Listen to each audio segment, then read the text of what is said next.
Mesdames et messieurs, bonjour. Toutes mes excuses pour ces quelques minutes de retard dans ce journal. Tout de suite, les titres de cette édition. Visite du ministre de l'Agriculture dans la zone d'Enyai. Ahmed Sall appelle à la conservation d'Enyai. Cette zone est aujourd'hui confrontée à un problème et cette zone est de plus en plus menacée par le boom immobilier. Sur l'international en France, le président et candidat Nicolas Sarkozy évoque une probable révision des accords Schengen. Le candidat s'attaque ainsi à l'un des piliers de l'Europe des 22.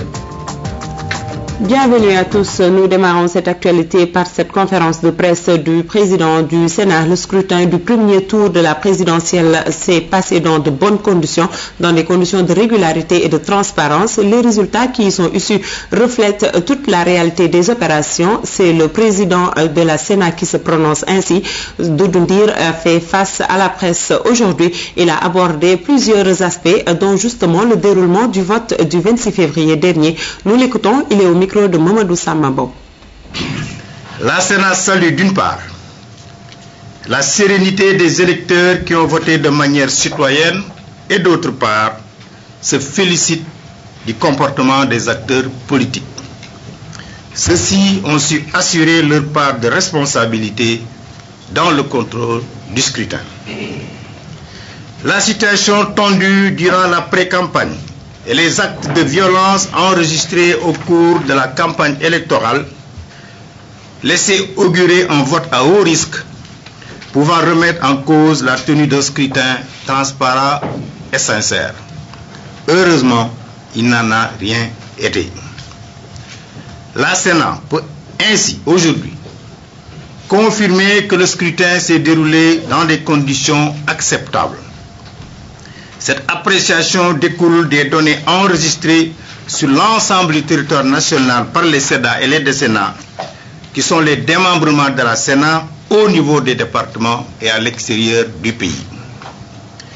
Après la compilation de l'ensemble des rapports envoyés par nos SEDA et décennats, nous avons dressé un bilan exhaustif du contrôle exercé par la Commission électorale nationale autonome, qui nous a ainsi permis de certifier que la Sénat était dans tous les bureaux de vote à quelques rares exceptions afin de garantir à chaque électeur le libre exercice de son droit et aussi de veiller à l'application stricte de la loi. Doudou Ndir au micro de Mamadou Samambo, mais il a laissé entendre que des manquements ont cependant été notés dans certains départements et la Sénat demande la mise à disposition rapide de ces fonds pour une supervision correcte du second tour. Nous y reviendrons. Je vous l'annonçais en titre, Ahmed Sall était dans la zone d'Enyai. Le ministre de l'Agriculture s'est rendu à Bayar, dans le Djender, mais aussi dans la zone de Pout. Différents sites où l'agriculture se porte bien. Des fruits et légumes y sont produits sur des centaines d'hectares. Cette production est destinée aussi bien à l'exportation qu'à la consommation locale. Ahmed Sall a saisi cette occasion pour échanger avec les producteurs sur la modernisation de notre agriculture. Aboubakri Kane nous donne les détails. J'avais 1,5 hectare dans un premier temps pour venir passer mes week-ends ici. Mais au fil du temps, j'ai vu que pratiquement c'était un créneau porteur. D'un simple vacancier à Bayar, Hassan Sek est aujourd'hui un entrepreneur agricole. Son verger d'1,5 hectare est passé à 95 hectares d'exploitation de fruits et légumes. Il travaille avec un groupement de 17 villages d'un Golam et fait travailler 50 employés. Un chiffre qui passe à 250 en temps de récolte pour des recettes estimées entre 200 et 300 millions par an. Et ces activités ne se limitent pas qu'au maraîchage. Nous faisons de la carotte, nous faisons de la pomme de terre, nous faisons du gombo, nous faisons des choux. Disons que nous faisons pratiquement tout ce qui est légumes. Et on fait également de l'élevage et de la pisciculture. Et c'est au fil du temps que nous avons quand même pu développer tous ces secteurs. Maraîchage, pisciculture et élevage, les producteurs du Djender souhaitent tout de même un soutien en moyens mécaniques, la réhabilitation du forage et l'accès au réseau électrique. Et Hassan Sek d'inviter les Sénégalais à investir dans la terre. Après la zone du Djender, Cap sur Pout, où le ministre de l'Agriculture a visité les grands projets de Serigne Mansour Sy. Sur ce site, il est prévu l'installation de chambres froides pour la conservation des fruits et légumes. Des produits qui seront exploités sur ces périmètres où le sol est déjà préparé. À Pout, il y a aussi les périmètres de Minam Export, une exploitation de Serine Cheikh Awa Ballambake, 390 hectares de cultures maraîchères et 110 d'arbres fruitiers. Si haricots verts, gombo, mangue et maïs doux sont destinés à l'exportation, tomates, arachides de bouche et choux alimentent le marché local. Toute une production qui fait la fierté de l'autorité. Ahmad Sall met l'accent sur les mesures de conservation des produits maraîchers. Il nous faut également nous intéresser au volet à la fois conservation, qui permet une bonne régulation et une bonne alimentation du marché de façon régulière, et qui permet de lutter contre cette saisonnalité qui quelquefois nous impose de recourir aux importations. Et en plus de cela, donc la transformation qui permet une conservation de plus longue durée et qui ouvre aussi des perspectives en matière d'exportation. La zone des Niayes constitue aujourd'hui le grenier de la production horticole du Sénégal, mais la spéculation foncière reste une réelle menace pour l'agriculture. Justement, Aboubakar Kane, sur cette question de la spéculation foncière, le ministre Ahmad Sall invite à la préservation de la zone des Niayes. Cette zone propice à l'agriculture est aujourd'hui menacée par le boom immobilier. Pour le ministre de l'Agriculture, il faut orienter les habitations vers des zones où il n'y a aucune chance de faire pousser des cultures. Écoutons les précisions du ministre de l'Agriculture, toujours au micro de Aboubakar Kane. La zone des Niayes est une zone exceptionnelle en matière de potentialité. C'est une zone où la terre est d'une richesse extraordinaire. Vous les avez vus, cette terre noire gorgée de matière organique, où on peut aujourd'hui faire pousser toutes les spéculations de contre-saison à très haute valeur ajoutée. C'est également une zone qui bénéficie d'un climat subcanarien particulièrement favorable justement à ces cultures de contre-saison, mais également à la production de viande et de lait. Alors, nous déplorons cette spéculation. Nous déplorons cet envahissement du béton dans une zone pareille, qui est un actif unique de l'économie sénégalaise et qui doit être utilisée de façon optimale. C'est-à-dire qu'elle doit être utilisée pour l'agriculture au sens large, agriculture et élevage. Donc aujourd'hui, la protection de la vocation agricole des Niayes est un impératif. Je peux témoigner que M. le Président de la République est particulièrement sensible à cela parce que publiquement, il a donné l'année dernière des instructions pour qu'on arrête les autorisations de lotissement dans ces zones-là. Eh bien, il s'agit que les services compétents veillent au respect strict de cette instruction et qu'il n'y ait plus de lotissement. C'était là les explications du ministre Ahmad Sall. Nous nous rendons dans les villages de Tchalan et Nangan Sambou. Ces deux villages disposent désormais d'un important appui dans le domaine hydraulique. Au total, 9 puits ont été réalisés dans ces deux localités. Le projet est financé par le programme microfinancement du Fonds mondial pour l'environnement. L'objectif étant de permettre à ces populations d'accéder à une eau potable, nous dit René Massigadiouf. Il est difficile de trouver une eau potable, cela à cause de la salinité des eaux qui affecte la nappe. Pour aider les populations à accéder à cette source vitale, le Microfem a réalisé 9 puits dans les villages de Tchalan et Ndangan Sambou. Dans le cas des îles de Saloum, ce sont ces citernes et les puits qui ont été construits. Vous avez 5 puits à Ndangan, 4 à Tchalan. C'est un projet très important qui a été financé à hauteur de 11 millions pour ce qui concerne le village de Ndangan Sambou et 10 millions pour ce qui concerne le village de Tchalan, et qui nous a permis vraiment de réduire en tout cas l'effort consenti par les femmes auparavant qui avaient beaucoup de difficultés pour accéder à l'eau potable. Avant la réalisation de ces puits, les populations parcouraient des kilomètres pour avoir cette denrée précieuse avec une qualité peu appréciable. Aujourd'hui, elles disposent d'une eau en qualité et en quantité sans éprouver de grandes difficultés.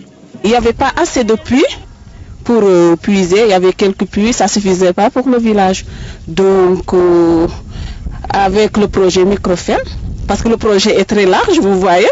Donc, il y a aussi les puits. On a creusé des puits. Et voilà, il y a les charrettes qui puisent pour mieux vendre. Parce que nous, on achète l'eau, mais on avait des problèmes de puits. Le Microfem appuie les populations pour un meilleur cadre de vie. Ces actions ont pour but d'assister les personnes pour mieux assurer la protection de l'environnement. Nous restons en pays sérère. À Fatick, le traitement des malades du sida exige de plus en plus des ARV, les antirétroviraux, un suivi biologique continu. À Fatick, les personnes malades du sida ont parfois du mal à s'acquitter des frais d'analyse biomédicale, mais le laboratoire régional ne leur refuse pas ces examens. Les ressources allouées au Sénégal par le Fonds mondial ont permis d'améliorer les équipements des laboratoires régionaux et des districts, n'est-ce pas, Omar Dia? Dans le cadre des rounds 6 et 9 du Fonds mondial de lutte contre le paludisme, la tuberculose et le sida, l'ONG ACDEV, Action et Développement, est présente à Fatick. ACDEV, en collaboration avec l'Alliance nationale de lutte contre le sida, ANCS, mène une vaste campagne de sensibilisation en direction des communautés, des femmes en particulier.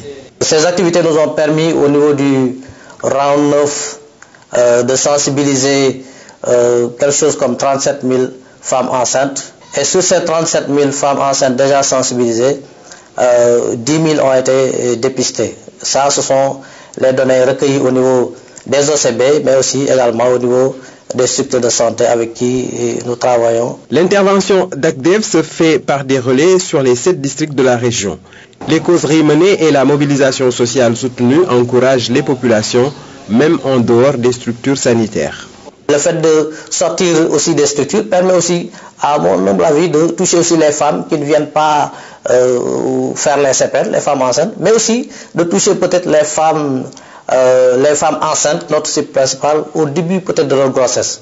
Maintenant, il faudra trouver des astuces pour les avoir le plus tôt possible. À Fatick, l'accessibilité de certains sites est difficile et le niveau de formation de certains prestataires en matière de prévention doit être relevé. Il me semble qu'il y a beaucoup de prestataires qui n'ont pas été formés dans ce cadre. Et aussi, nous, dans le cadre de nos supervisions, nous rencontrons aussi dans plusieurs sites des gens, des prestataires sages-femmes ICP qui se plaignent surtout des ruptures pour les tests de dépistage. La mise à jour des connaissances et des pratiques en matière de prévention est indispensable pour l'amélioration de la réponse sanitaire.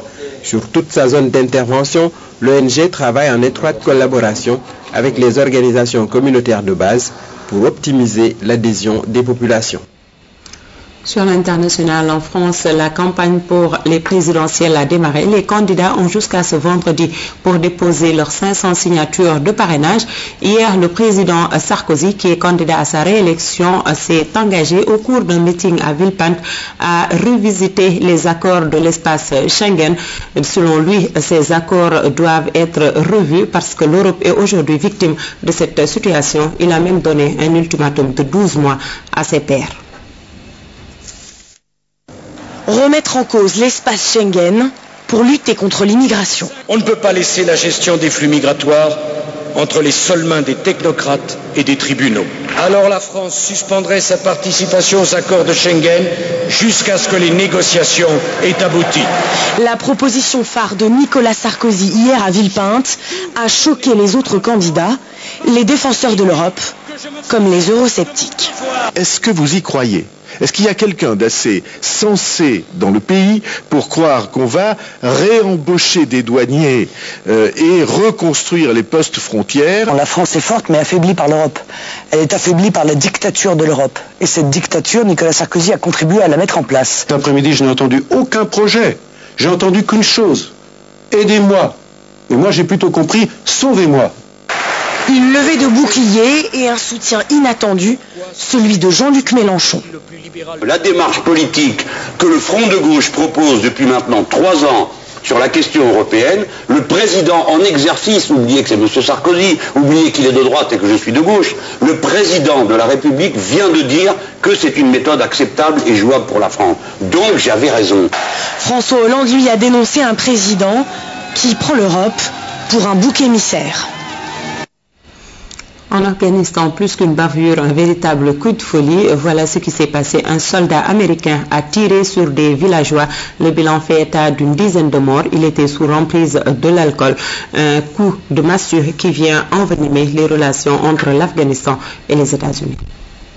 Même si la culture militaire ne s'arrête pas à de tels incidents au contexte de guerre, le malaise est palpable depuis dimanche matin dans le contingent américain. Ce que nous savons, c'est qu'un soldat américain a quitté sa base dans la nuit de samedi à dimanche, qu'il est allé dans les villages alentours et qu'il a ouvert le feu sur les civils dans ces villages. 16 civils ont été tués dans la région de Kandahar, dont des femmes, des enfants et des personnes âgées. Le soldat serait entré dans les maisons de ses victimes, lourdement armé et probablement équipé de lunettes à vision nocturne. Il a tué sans discernement avant de rentrer à sa base où il a été arrêté. Nos pensées et nos prières vont vers les familles et toute la communauté afghane. Les forces américaines fournissent le plus haut niveau de soins pour les blessés. Jamais bavure de ce genre n'a eu lieu depuis 2001 en Afghanistan, mais cela commence à faire beaucoup après les Corans brûlés de la base de Bagram et cette vidéo découverte sur Internet mi-janvier. Ils ont tué un enfant qui avait 2 ans. Est-ce que cet enfant était un taliban? Croyez-moi, je n'ai jamais vu de taliban de 2 ans. L'OTAN aura mis 13 heures avant de reconnaître les faits, de quoi aggraver un peu plus une situation de plus en plus tendue à 2 ans du retrait final de la coalition. Tour du monde en bref et en images. Nous débutons par cette actualité au Proche-Orient. L'opération baptisée Élimination ciblée lancée vendredi par Israël se poursuit. Elle a fait au moins une dizaine de morts et plusieurs autres blessés.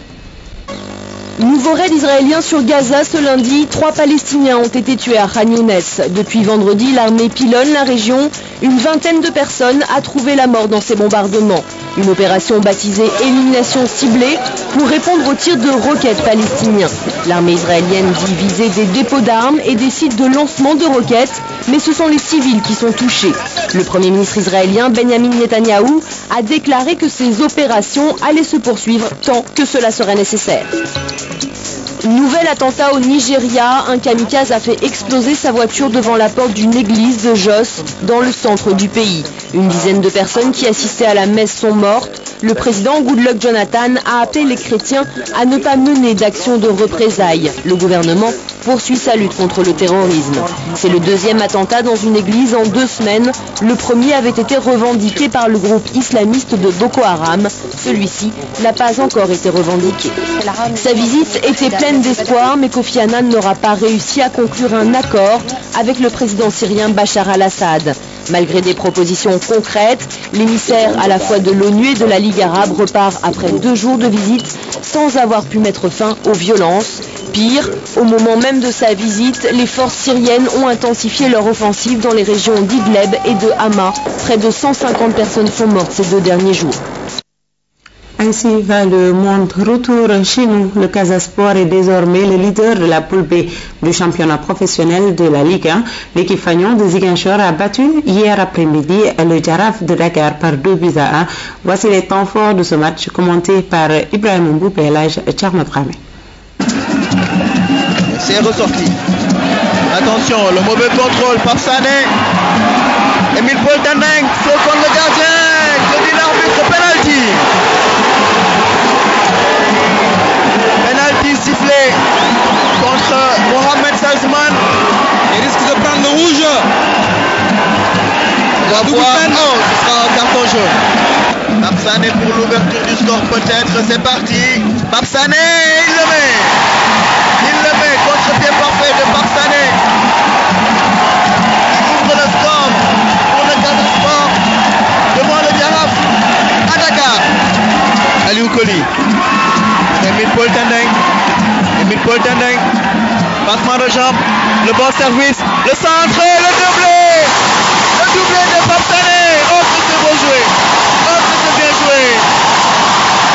Papsané qui double la mise. C'est bon. 2 minutes après l'ouverture du score.